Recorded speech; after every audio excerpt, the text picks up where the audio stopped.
Hello friends, तो हम पहले वीडियो में हम चैप्टर 1 एंड चैप्टर 2 पढ़े थे। ये बुक है एथिक्स का बुक, केविन गिब्सन का एन इंट्रोडक्शन टू एथिक्स। तो हम आज चैप्टर 3 को पढ़ते हैं।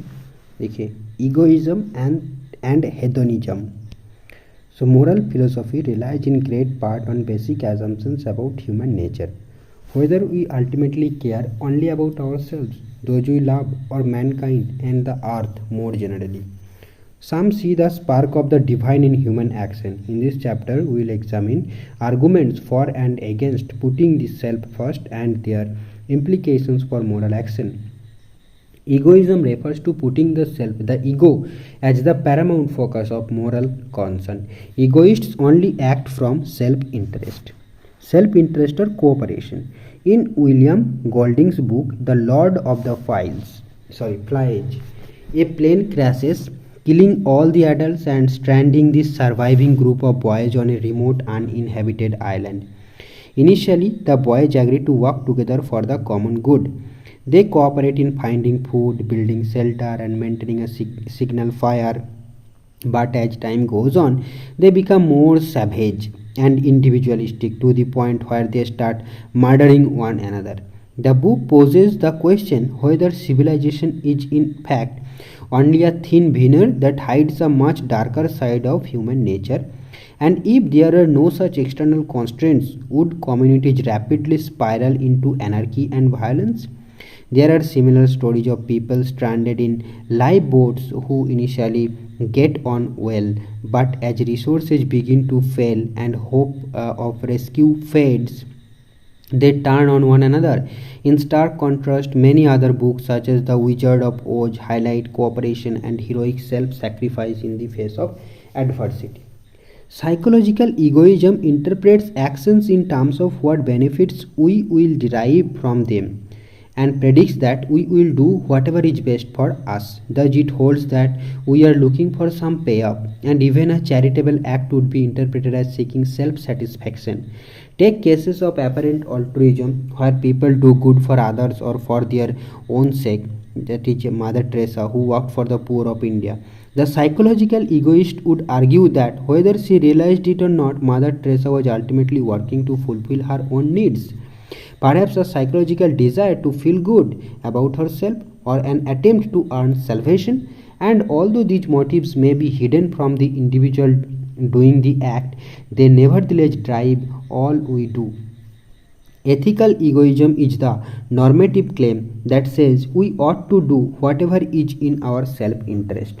It often accepts psychological egoism as verifiable and makes the further claim that not only do we act in our self-interest, but also the moral claim that we ought to. Self-interest may take many forms, of course. Thus, someone might deny himself a high-fat treat on the grounds that he is looking for long-term health. Another might give to charity because it makes her feel good about herself. Others might go for self-indulgence because they don't worry about the future.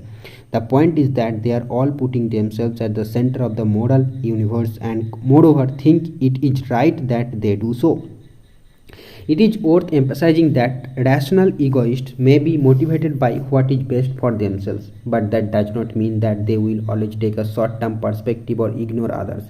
For example, it would be completely rational to donate blood on the self-interested grounds to support an institution that may someday save your own life.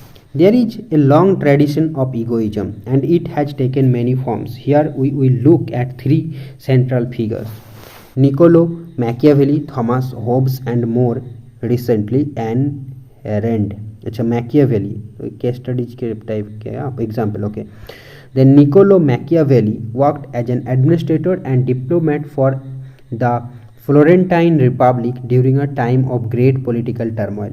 He is most famous for his book The Prince, which was published posthumously. It is a reflection on how best to rule a principality, and in the book he recommends that a ruler should be bold and ruthless, acquiring and using power to his own advantage at every opportunity. The ethical notions of right and wrong become less important than maintaining power and order in any particular case, and thus a prince should do whatever is expedient or necessary to maintain his position. Generosity and compassion might help in some cases, but brutality and intimidation in others. What unifies Machiavelli's use of cruelty and kindness, though, is that the primary focus of all action he prescribes for the prince is survival and dominance in a culture of mutual animosity. Thus, if we believe that our personal interests matter most and also think everyone believes the same thing, the result is that we have to be constantly wary that others will be out to get us if it helps their cause in some way. It will also make us suspicious of their motives because we might interpret even an apparent act of benevolence as designed to create an obligation to return the favor in the future or put us off our guard. It is not clear whether Machiavelli was sincere in everything he wrote, but his work has been widely cited as the source of the motto, "Might makes right." He is also famous for saying that it is desirable to be loved and feared by one's subjects, but given the choice, it is ultimately better to be feared. Essentially, his philosophy is to promote the self through dominating others by any means necessary. However, as we found throughout the book, this requires constant vigilance, strength, and strategic alliances. Imagine a world where mutual betrayal is more normal than mutual trust. It portrays the world as being divided into those who create their own destiny by imposing their values on others and those who merely adopt conventional morality, and hence the prince resonates with the true egoist. The notions of right and wrong are seen through the lens of what is good for the prince. Whatever he does to promote his own interest are necessarily good, and those which are likely to hurt him are wrong. Torturing a peasant, for instance, might be something the prince thinks he needs to do to prevent a rebellion, and because it helps his cause, it is automatically the right thing to do. Thus, there is no independent or universal moral system involved. Machiavelli says that it is going to be useful for the prince to appear just and benevolent, but only insofar as the perceptions help him keep in power. Hence, if he creates a system of laws that allow people property rights, it is likely to benefit commerce and keep the peace. And similarly, appearing to be honest in diplomatic dealings may be to his benefit. Yet these are merely means to the end of keeping the prince's fortune and sovereignty rather than good in themselves. And the litmus test for any act will be whether it helps the prince's own interest or not.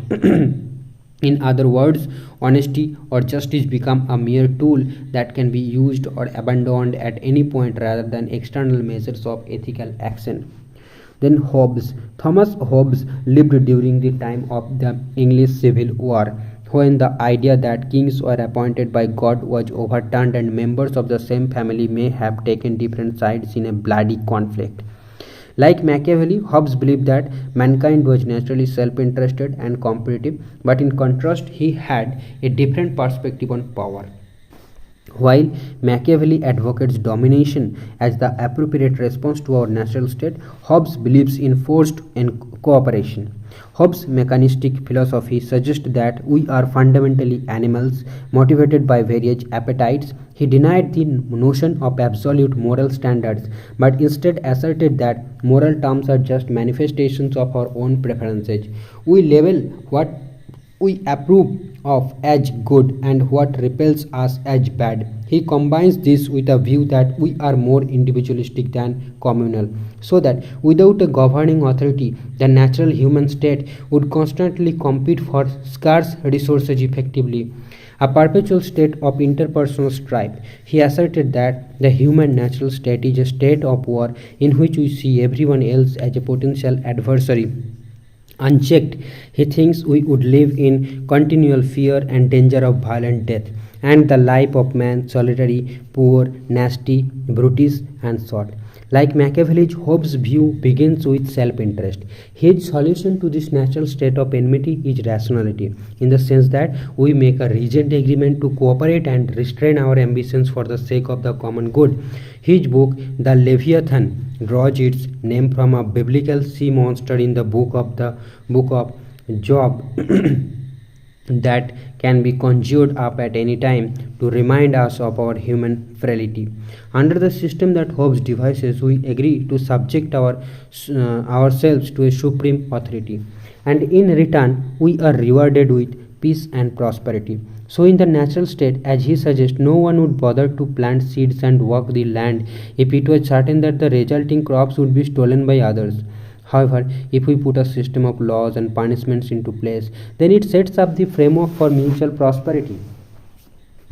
This kind of arrangement arises from benign self-interest, in which, though the prime motivation is still self-interest, the egoist realizes that he or she will benefit by contracting with others, leading to a system that increases welfare generally. However, the egoist is indifferent to the welfare of others except insofar as it affects his or her own interest. Paying taxes to maintain a community firefighting service, for example, would be acceptable as long as there were no preferable alternative arrangements that would benefit the egoist more. The central focus is on the advantage of the individual, and so if there were a more effective and cheaper private service available to the egoist, with the downside that it would not serve the indigent, then it would be consistent for him or her to opt for it rather than aid the community as a whole.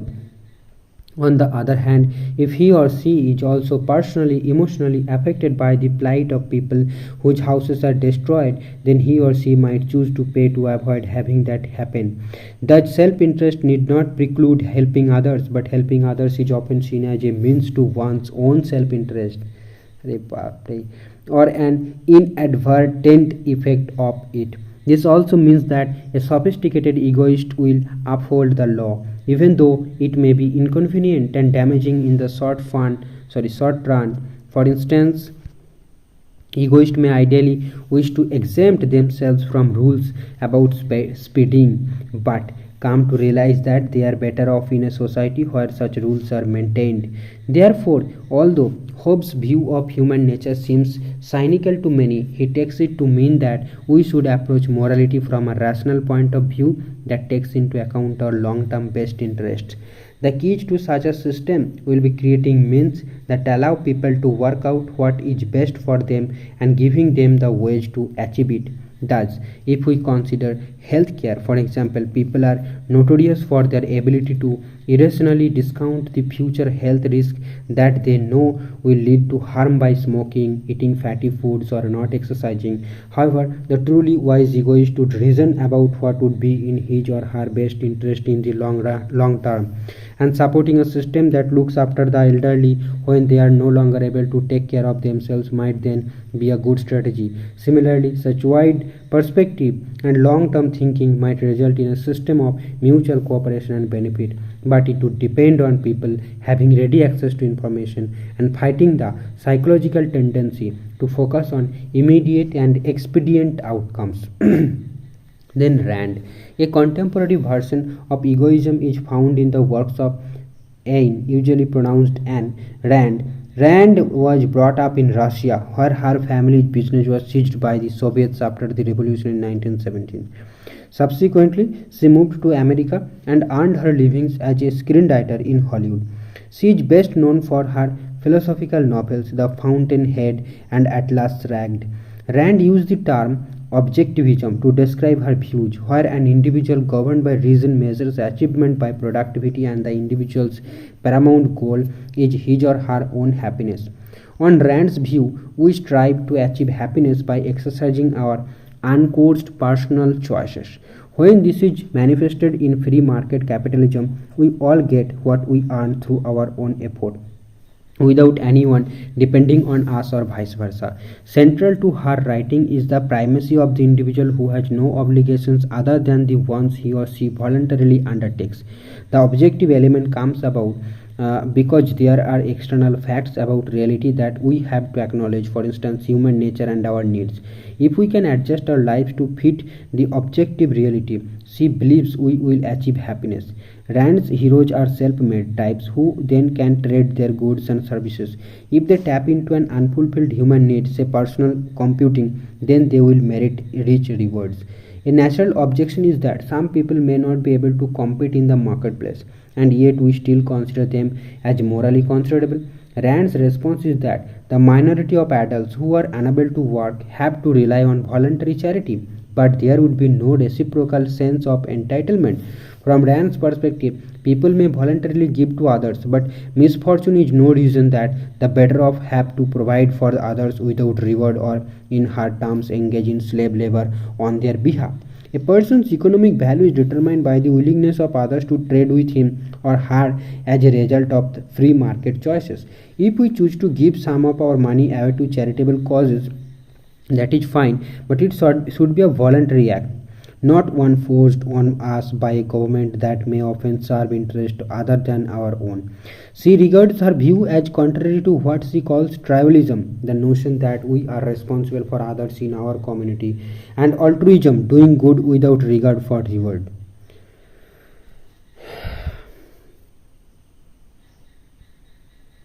Tribalism and altruism. Okay, Rand believes that everyone operating out of self-interest is manifested in his or her actions in the free market will bring about the maximum human happiness. She thinks that a central government would be very bad at determining what would make us happiest, that is, discovering the objective reality, and would prefer to let us choose for ourselves. At the heart of her theory, then, is the basic assumption that we do indeed know our own preferences and fulfilling them will make us happy. Often the counterclaim is that we think we know what we want, but those desires are malleable and subject to outside influences. For example, the advertising industry is built on the premise that people can be influenced to buy goods and services. Further, happiness may be elusive. The Russian author Tolstoy noted that everyone feels he or she would be content if he or she had just 10% more wealth than they do, but that becomes a shifting goal that may never be achieved. So, strategic ethics, game theory. The logical extension of assuming that we are all egoists is to behave in a way that primarily maximizes benefits to ourselves. We may cooperate with others, but only so far as it maximizes the eventual personal payoff. Thus, one way ethics can be thought of is a game, a very serious game of strategy among self-interested players. A strategic action is one that you take without knowing what the other party will do. And in the absence of full predictability, we need to make our best assessment. This will involve rationally working out how people are likely to react in any given circumstance based on our knowledge of human nature and psychology. Yes, the whole life is a game. So, based on our knowledge of human nature and psychology, strategic self-interest can be modeled mathematically. The term game theory describes scenarios where individuals have to make decisions that will affect their outcomes. If we start with the assumption that people are self-interested and rational, then we can develop models that will help us work out the potential results of various actions. Although we use the terminology of games and players, these names are somewhat misleading as they originated in work done in the Cold War to assess options under the threat of nuclear annihilation, and thus we should not discount it as trivial. At the simplest level, though, we can think of two children sharing a pizza, where one divides it and the other chooses one part. Given that both sides want as much as they can get, it would be rational to assume that the chooser would take the largest piece. Therefore, it would be a rational strategy for the cutter to divide it as evenly as possible to minimize any potential loss. Yes. It appears that maximum gains are found in cooperation, but in the absence of full trust and information, we recognize that someone is likely to defect on the group, a dynamic known as the prisoner's dilemma. It gets this name from a story of two suspects who are separated by the police and then independently offered a deal that if one confesses while the other does not, he will get off lightly, whereas his partner will get a longer sentence.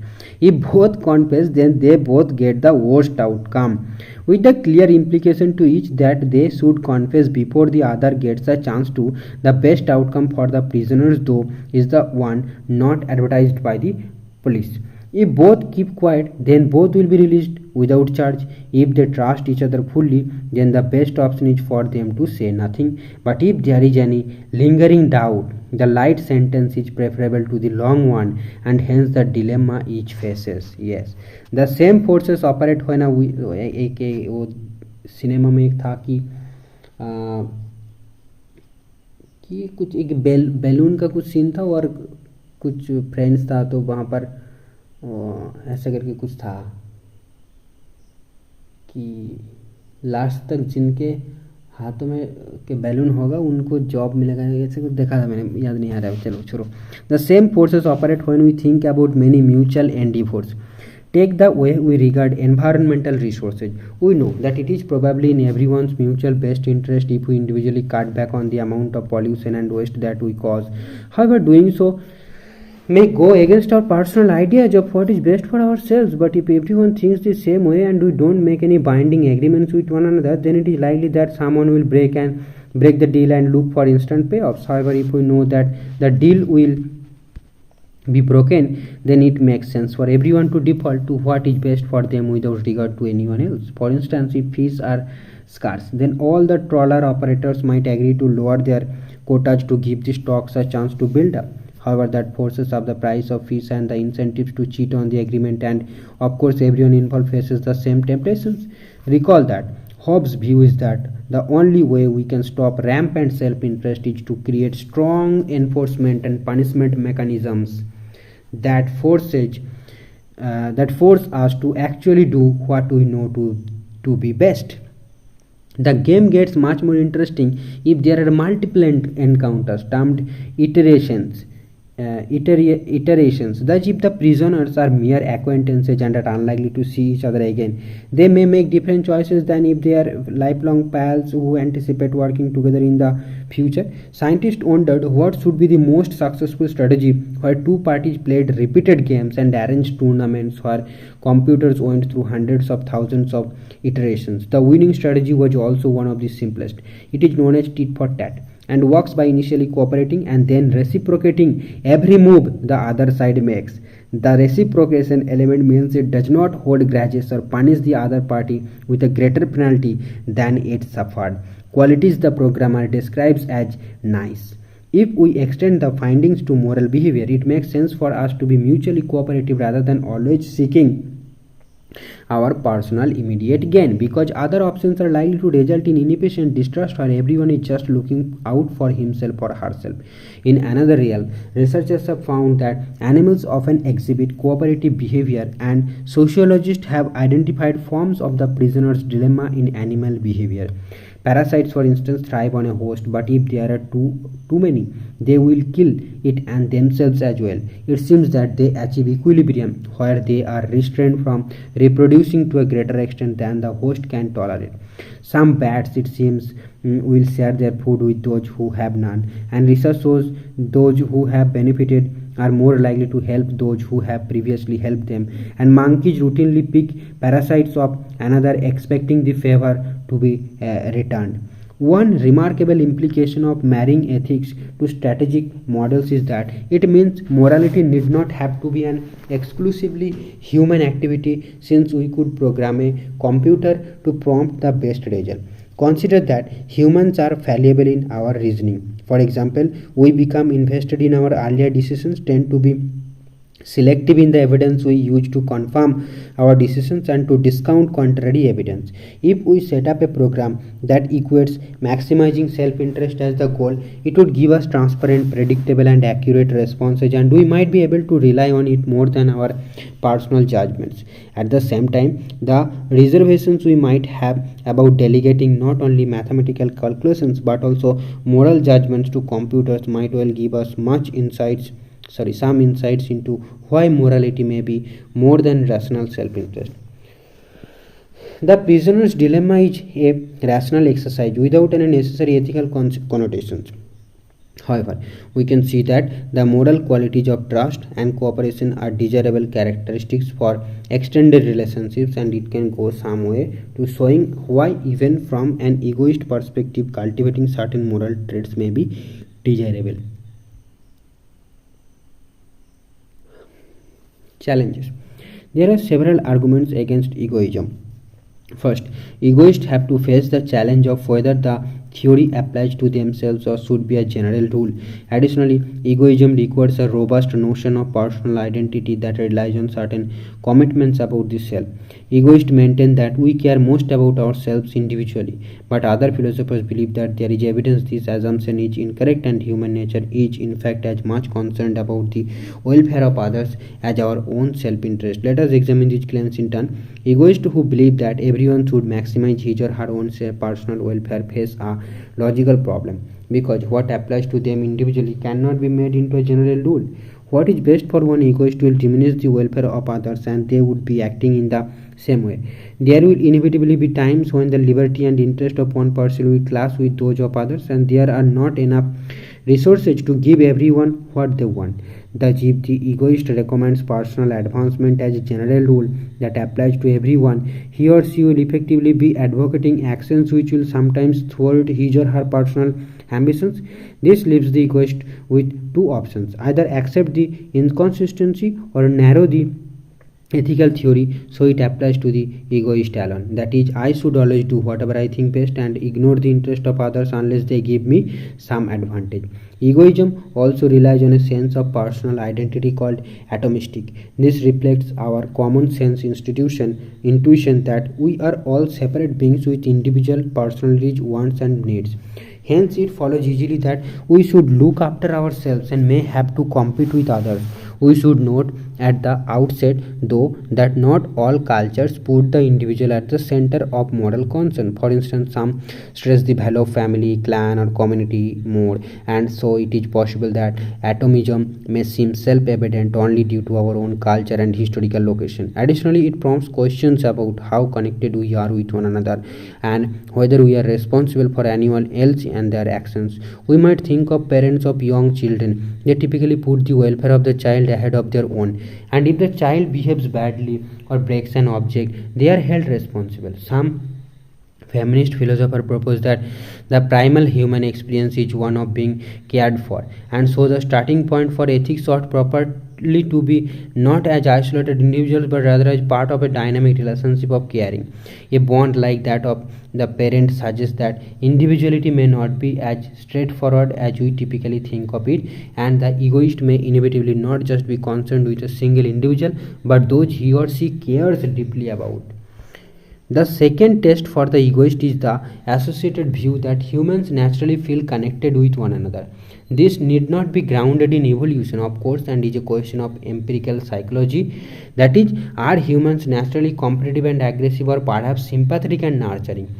David Hume, a Scottish philosopher, thought that morality arose from our sentiments and decried those who felt that humans were basically selfish. Note that here again the argument does not say that we are always altruistic or that we ought to be, since it is sufficient for his purposes to show that we are not exclusively competitive or aggressive. He points to the fact that animals and humans care for their offspring and are grateful when they are looked after. Moreover, we all have friends and their well-being matters to us, and we often put ourselves out in order to help them.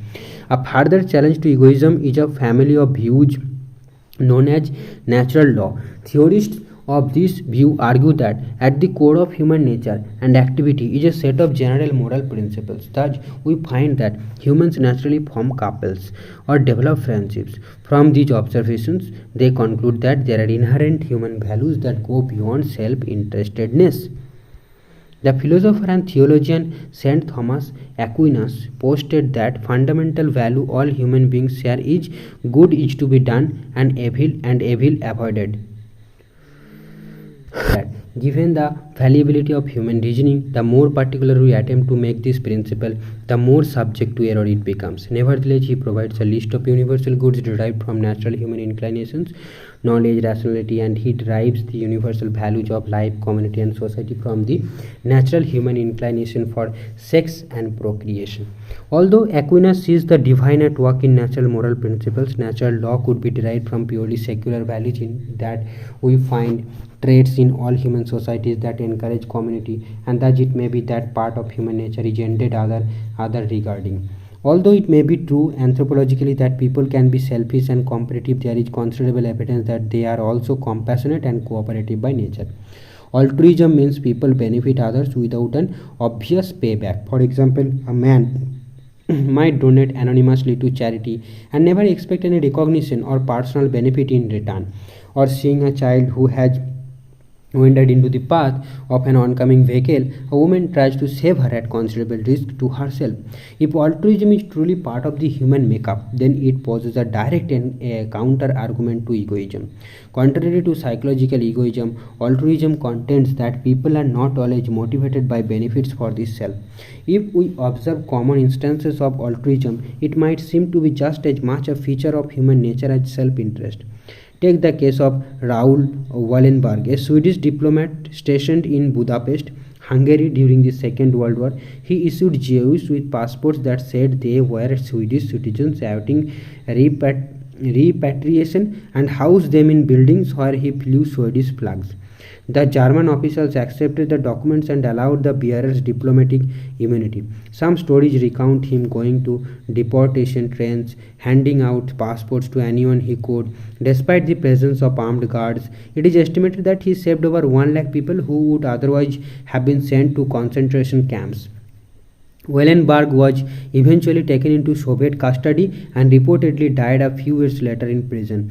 But he is remembered and praised for his moral courage. In fact, one of those he saved was a future US Congressman, Tom Lantos, who said of him, he had no official authorization. His only authority was his own courage. Any officer could have shot him to death, but he feared nothing for himself and committed himself totally. It was as if his courage was enough to protect himself from everything. It is hard to account for Wallenberg's actions without invoking the idea of altruism. Although we might concede that he acted from selfish psychological desires, the fact remains that he did significant good for others at a tremendous personal risk.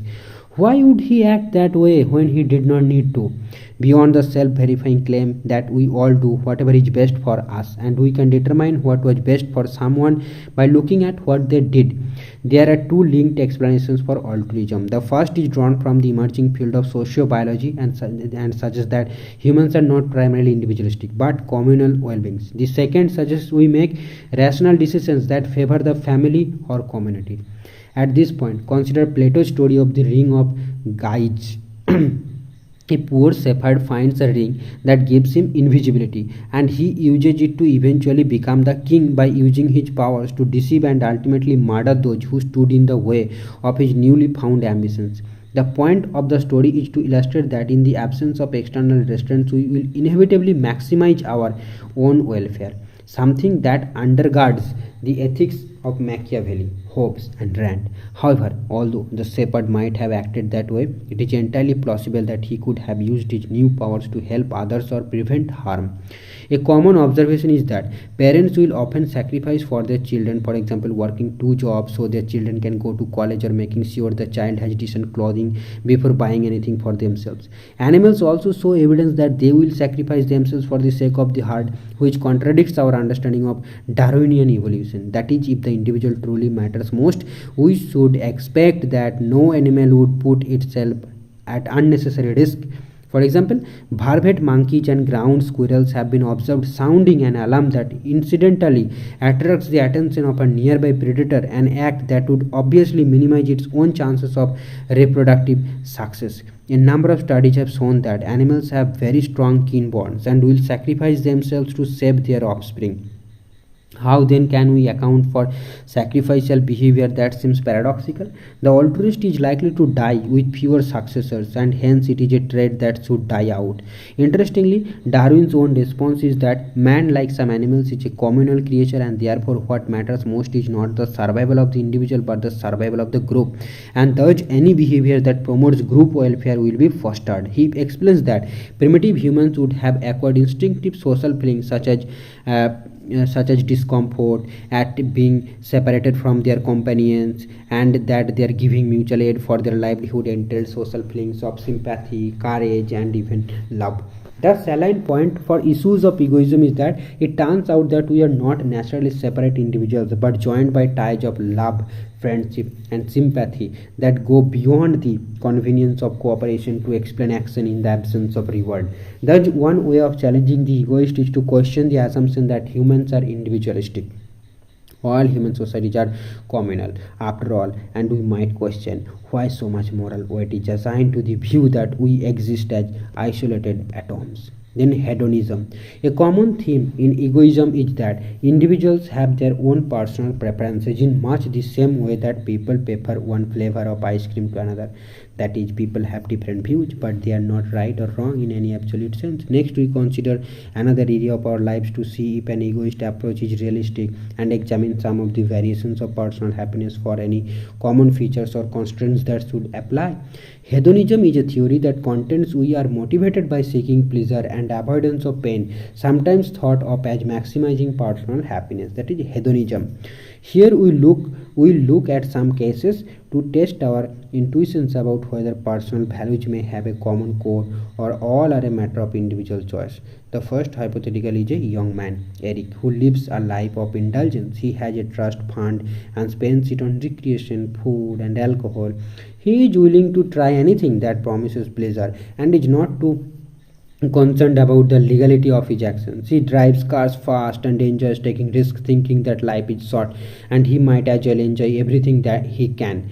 The second is a young woman, Jennifer, who enjoys marijuana to the point where she no longer interacts much with anyone else. Her acquaintances describe her as a pothead, and while they enjoy hanging out with her on the occasional Friday night, they tend to avoid spending frequent amounts of time with her, especially during the work week, because she mostly seems to be having an internal conversation that she finds mildly amusing. Let us now introduce some science fiction elements. Josh, the third, loves playing video games. He lives by himself and he spends all his waking hours trying to achieve high levels within their games. He has no real friends, only gaming partners. His ambitions are confined to beating the machine, and he claims he is content with that. He is then chosen to try out a total immersion video game called As Good As You, we think, played with highly advanced virtual reality equipment. Once attached to the machine, the player has highly enjoyable adventures, cannot feel pain, and possesses superpowers. Optional extras allow the player to be fed intravenously and never have to exit the program. The fourth is a religious recluse, Larry, who spends his days in quiet contemplation and routine work sheltered away from the busy world outside. He does not feel the need to mix with others and finds fulfillment in a simple task and minimal distractions. Having lived in a world of materialism and competition, he now has found inner peace and contentment through his spiritual journey. If the hedonist is correct, then we all should calculate the maximum pleasure we can experience and then act that way. Yet there seems something amiss with the preceding characters that appear initially at least to represent various forms of hedonic action. It might be that it is a simple miscalculation about what will bring about the most pleasure. Perhaps romantic entanglements will result in regret and bitterness, or living like Eric and Jennifer will danger our mental and physical health. An initial problem then is working out how to value and compare our individual experiences. Eric may enjoy bungee jumping, for example, an activity that would fill others with dread. In contrast, some people may like nothing more than curling up with a good book, which Eric would consider boring and pointless. Many people would find some of the lifestyles in these stories offensive and or misguided. The point is that the disquiet we may feel with any of these suggests they fail to tell the whole moral story, and we should assess them in comparison to other approaches that recommend, say, that we do have duties to others or to make contributions to the world. The question remains whether there is anything morally wrong with the behavior in these examples. We might have intuitions to the effect that some of the characters are living a truly wasted life. They are unproductive and contribute little to society or others. This kind of reaction would imply that we are not always willing to live and let live, but feel that members of a community probably have obligations to the society. A similar line of criticism might be that by avoiding engagement with the world, we might also fail to live up to our full potential. If we have the capacity to do so much more and be a positive force in the world, then perhaps we should. Larry, the recluse avoidance is more physical than mental, but perhaps the same sorts of criticism might still apply. However, the case is unusual because people are not naturally reclusive. We live in communities and are social beings. While this form of life is good for Larry, it would be impossible to universalize it. That is, we may say that we should strive for our own self-interest, but it would not work if everyone manifested his or her self-interest in the same way as Larry. So perhaps another hallmark of a plausible ethical theory is that it takes account of the facts of our normal existence. For the most part, we are social beings and form close relationship with others. If that is true, then a life of pure egoism would not work either as an ideal or as an ethical theory. Summary: we have seen that psychologically egoism makes a strong case that we are all motivated by personal outcomes, and even when we think of our looking out for others, we may be doing so because it gives us personal satisfaction. Let us summarize the arguments on both sides. First, we should return to the distinction between psychological and ethical egoism. The psychologists believe that we are by nature self-interested and thus our actions can be explained and predicted in those terms. At some point, though, the explanation becomes self-verifying because it relies on an unknowable motivation, one that may be opaque to the individual. Imagine someone gives money to charity and believes her actions are to be benefit others. The donation not only takes her from her disposable income but also causes her some hardship. She thinks that sharing with others who are less fortunate is a necessary function of being a decent person. The psychological egoist may retort that while she thinks she is acting for others, her acts of charity are actually giving her satisfaction and buying her psychological peace. She may deny this, but the psychological egoist responds that he knows her motivation better than she does herself. However, the conversation goes on in the absence of any real information. Both explanations will fit the facts, the donation equally well, and there is no easy critical test to choose between them. Consequently, we may admit that psychological egoism is plausible and could be correct, although we should recognize it as working assumption, not proof by itself. This is a fairly harmless concession in that it gives us one way to explain much of what we do. The distinction becomes critical, though, when we move from the harmless concession that it is one model for our behavior to an assumption that it is an universal truth, which is less persuasive. Still more pernicious, though, is the move from an explanation of how we are to how we should be that ethical egoism makes. We can still concede that people are basically self-interested, but then say that we should not be.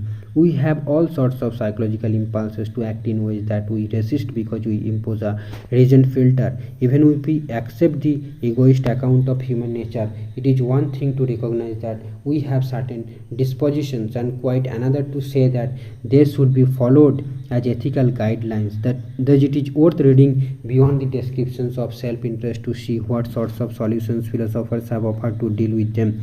For instance, Hobbes proposes an overriding authority, a benign sovereign who would punish people who acted against the common good, whereas other theorists believe that rational people would necessarily realize the mutual benefits of cooperation outweigh any immediate personal advantages and act accordingly. The strict egoist presents us with two questionable assumptions.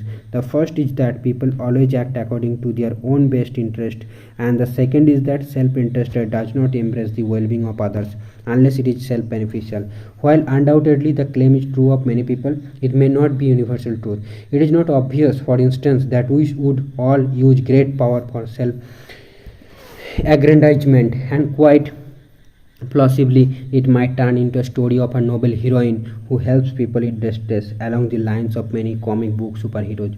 Hence, although the premise of the egoist is that we will always promote ourselves above others, this is not always borne out by our experience. This is especially true in small groups like families and communities where very often people do look out for one another without any clear demands for rewards. Another consideration is that it may be the case that the debate itself rests on the faulty assumption of a strict dichotomy that we are either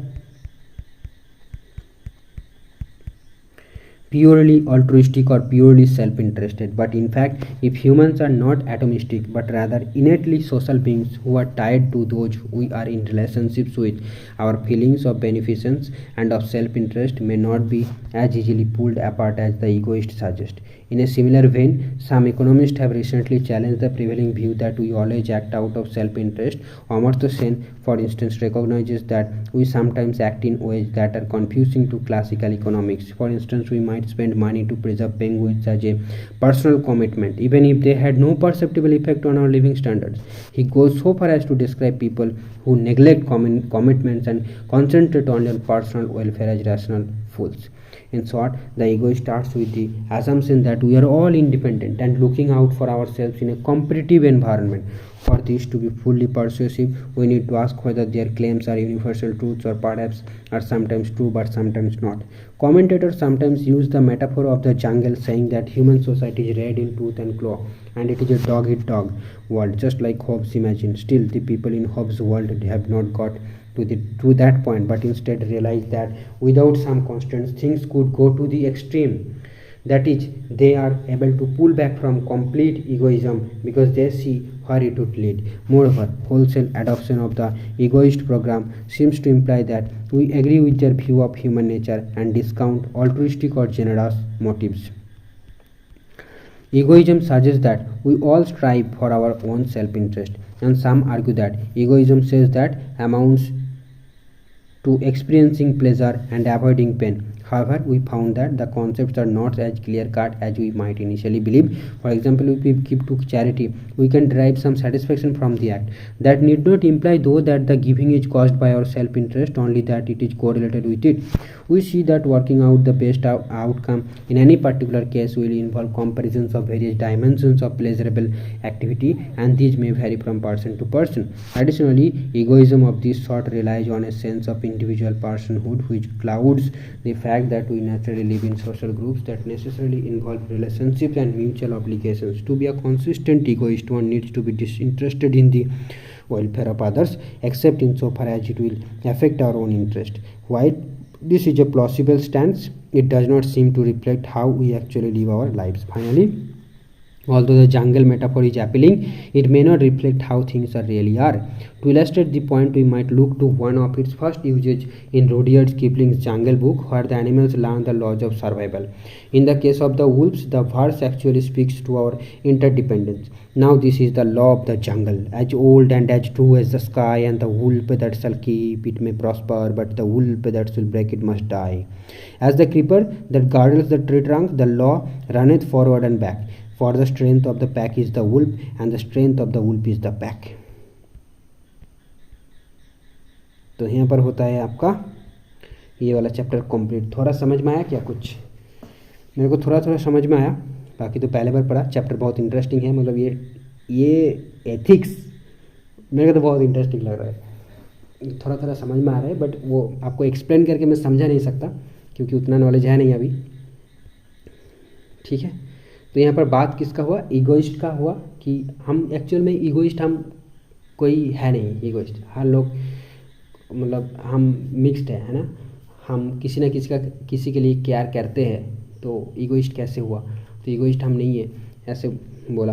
और hedonism over कि एक हमारा जो self interest का maximisation कह रहा था, but ऐसा भी नहीं है। तो सोसाइटी ऐसा नहीं है जैसा थ्योरी में हम बोलते हैं। ठीक है, तो ये इसका बात हुआ। तो hedonism is a theory that contents we are motivated by seeking pleasure and avoidance of pain. हाँ, तो प्लीजर एंड पेन की बात कर रहा था हेडोनिज्म। ठीक है, तो उसके बाद वो यहाँ पर बहुत सारे एग्जांपल्स दिया, तो कि यहाँ पर एक्सट्रीम केसेस के एग्जांपल दिया गया था। और हम यूजुअली एक बैलेंस लाइफ मेंटेन करने की कोशिश करते हैं। तो टीट फॉर टैट एक्चुअल में होता है यहाँ पर। ठीक है, तो यहीं पे रखते हैं आज। हम नेक्स्ट वीडियो में चैप्टर 4 पढ़ेंगे। Okay, thank you.